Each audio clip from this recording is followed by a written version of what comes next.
ये जो आप लड्डू देख रहे हैं इनको पूड़ी से बनाया है, वो भी नॉर्मल जो घर पे खाते हैं, लगभग वैसी ही पूड़ी से। लेकिन पूड़ी का मतलब यह नहीं कि ये सुपर सॉफ्ट ना बने हों, यह बेहद सॉफ्ट बने होते हैं और बहुत ज़्यादा टेस्टी भी होते हैं। लेकिन इनका स्वाद बेसन के लड्डू से और बूंदी के लड्डू से या कोई भी आपने किसी भी प्रकार का लड्डू खाया हो उससे काफ़ी हटके आता है। बहुत टेस्टी लगते हैं और एक नया सा स्वाद होता है, जिसकी वजह से जो भी खाएगा वह तारीफ जरूर करेगा। साथ में इन लड्डुओं को बांधना भी बहुत आसान होता है, मतलब कि लड्डू बनते चले जाते हैं और मीठे भी बहुत ज्यादा नहीं होते। बेसन और आटा का कॉम्बिनेशन होता है जिससे यह हेल्दी भी होते हैं। सिर्फ पूड़ी सेकने में जितना तेल लगता है उतना ही यूज होता है, लेकिन इन्हें बनाने के लिए रेसिपी आपको पूरी देखनी है, क्योंकि कुछ प्रो टिप हैं जिसकी वजह से इसका स्वाद भी बढ़ता है और फटाफट बनते भी हैं। जब भी ट्राई करना तो अपना फीडबैक देना और रेसिपी पसंद आए तो इसे लाइक शेयर सब्सक्राइब जरूर करना। चलो तो इसे बना लेते हैं। तो इसके लिए सबसे पहले बेसन लेंगे, लगभग 1.5 कप जितना।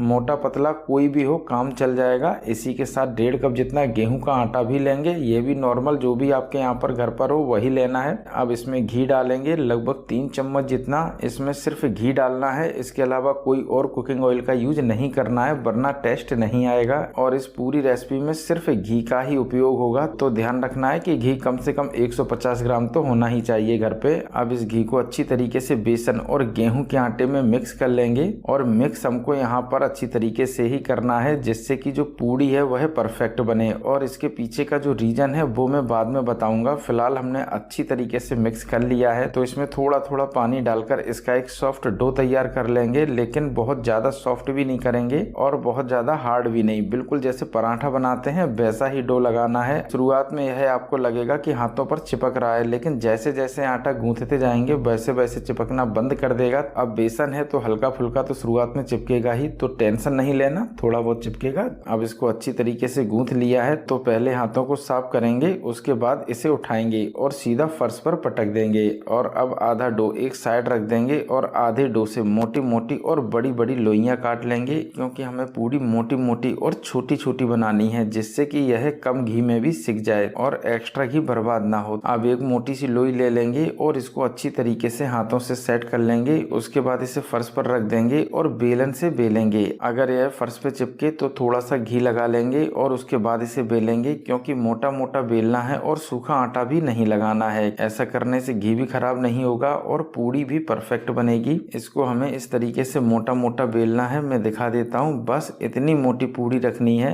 अब इसी तरीके से हम दूसरी वाली पूड़ी भी बेल लेंगे। बिल्कुल सिंपल है, थोड़ा सा घी लगाओ और बेलते जाओ। अब 5 पूड़ी बेल ली हैं तो इन्हें सेंक लेते हैं। तो सीधा घी की तरफ चलते हैं, और घी यहाँ पर मैंने पहले से ही मीडियम टू हाई फ्लेम पर गर्म होने के लिए रख दिया था। अब इसी में पूड़ी डाल देंगे और इसको सेंक लेंगे। पूड़ी फूल जाए तो भी ठीक और नहीं फूल जाए तो भी ठीक, बस कुरकुरी नहीं सेंकनी है। अब एक साइड सिक चुकी है तो इसे पलट लेंगे और दूसरी साइड भी सिकने देंगे। तो इतनी ही अच्छी तरीके से हमें पूड़ी सेंकनी है। फिलहाल पूड़ी दोनों तरफ अच्छी तरीके से सिक चुकी है, तो इसको निकाल लेंगे और अब जो दूसरी पूड़ी है उसे भी डालकर सेंक लेंगे। प्रो टिप ये है कि बहुत ज्यादा कुरकुरी नहीं सेंकनी है, बस इस बात का ध्यान रखना है। वैसे भी मोटी मोटी है तो कुरकुरी नहीं होंगी। अब इसे पलट लेते हैं। अगर आपको लग रहा है कि पूड़ी फूल रही है तो इसे बीच में इस तरीके से तोड़ देते हैं। बिल्कुल सिंपल है। अब हमने लगभग सारी की सारी पूड़ी सेंक ली है, तो अब इनको थोड़ा सा ठंडा हो जाने देंगे। इसके लिए थोड़ा सा अलग अलग रख देते हैं। अब पूड़ी ठंडी हो चुकी है। अब इसको छोटे छोटे टुकड़ों में तोड़ लेंगे और उसके बाद थोड़ा सा ठंडा हो जाने देंगे।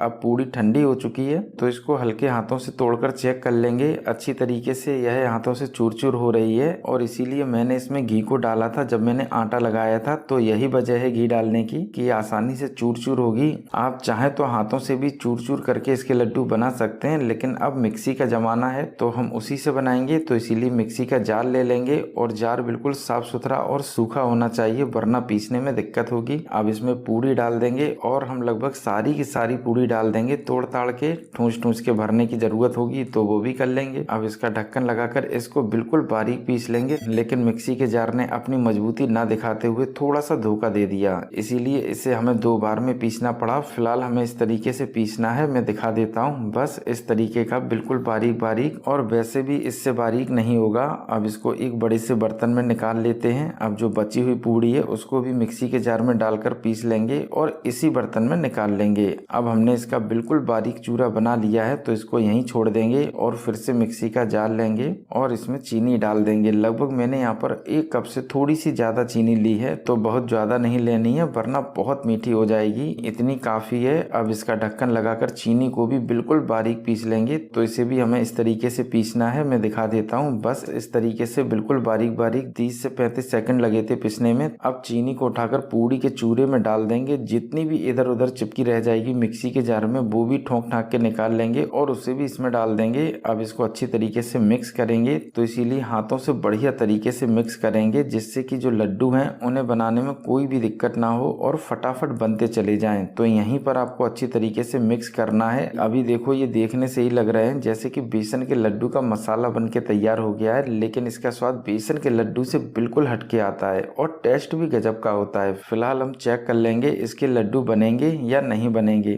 तो सबसे पहले हाथों से इस तरीके से उठाकर दबाएंगे। जब दबाते दबाते मुट्ठी में बंधने लगे, मतलब कि लड्डू का आकार लेने लगे और आपस में चिपकने लगे, तो समझ लेना कि इसमें कुछ नहीं डालना। फिर भी अगर दिक्कत लगे बनाने में लड्डू को, तो इसमें थोड़ा सा घी भी डाल देना अलग से, 1-2 चम्मच बहुत है और लड्डू आसानी से बनने लगेंगे। लेकिन ऐसा कुछ नहीं है, क्योंकि ये पूड़ी के हैं तो आसानी से बनते चले जाएंगे। लड्डू को जिस साइज में चाहें उस साइज में बना सकते हैं। फिलहाल हम बेसन के लड्डू के साइज में बना रहे हैं, तो यही परफेक्ट शेप है मेरे हिसाब से। अब एक लड्डू बन चुका है, तो इसको एक साइड में रख देंगे और इसी तरीके से दूसरा लड्डू भी बना लेंगे। अगर आपको लगे कि थोड़ा बड़ा हो रहा है तो थोड़ा सा इसमें से चूरा धकेल दो वापस, और अगर आपको लगे कि छोटा बन रहा है तो थोड़ा सा फिर से इसमें चूरा उठा लें और उसके बाद इसे दबाकर बना लें। बिल्कुल सिंपल है, फटाफट बनते चले जाएंगे। फिलहाल लड्डू तो बन चुके हैं, तो इनको एक प्लेट में लगा लेते हैं। अगर उल्टा सीधा आकार है तो उसको भी सही से दबाते हुए बिल्कुल गोल गोल कर लेंगे। सिंपल है, कुछ नहीं करना, मन चाहे जब आकार दे दो, लेकिन जब बिल्कुल ठंडे हो जाएंगे तो आकार देने में थोड़ी सी दिक्कत होगी। इसी तरीके से दूसरा वाला भी करेंगे,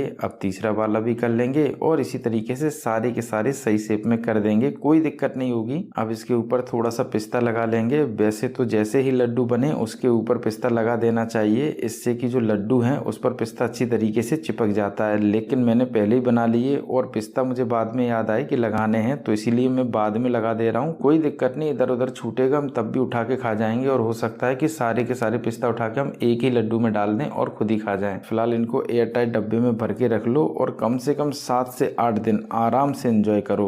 तो मुझे तो लगता है ये बहुत ज्यादा सिंपल रेसिपी है, तो कमेंट करके लिखना सिंपल रेसिपी है, बस इतना लिखना है आपको। लेकिन अगर आपको परफेक्ट हलवाई स्टाइल डेयरी जैसी रेसिपियां सीखनी है तो 2 रेसिपियां आपको ऊपर मिल जाएंगी, दाएं और बाएं, जिसमें कि पनीर बिल्कुल डेयरी जैसा सॉफ्ट और क्वांटिटी में ज्यादा कैसे निकलेगा वो बताया है। बिल्कुल डेयरी के तरीके से ही बनाया है। अब चूंकि मेरी डेयरी है तो इसीलिए मैं आपके साथ बहुत सारी ट्रिक और टिप्स शेयर कर पाता हूँ जो मैंने सीखी हैं। तो वो रेसिपी आप जरूर देखना। गुलाब जामुन, रसगुल्ला, बालूशाही, दही, पनीर, ढेरों रेसिपियां मैंने पहले शेयर की हैं, तो आप मेरे चैनल पर विजिट कर सकते हैं। फिलहाल अगर आप यहाँ तक आए हैं तो लाइक शेयर सब्सक्राइब जरूर करेंगे, उम्मीद पूरी है। तो करके जाना, पैसे किसी भी चीज के नहीं लगने, सब कुछ करना फ्री है, तो करके जाना।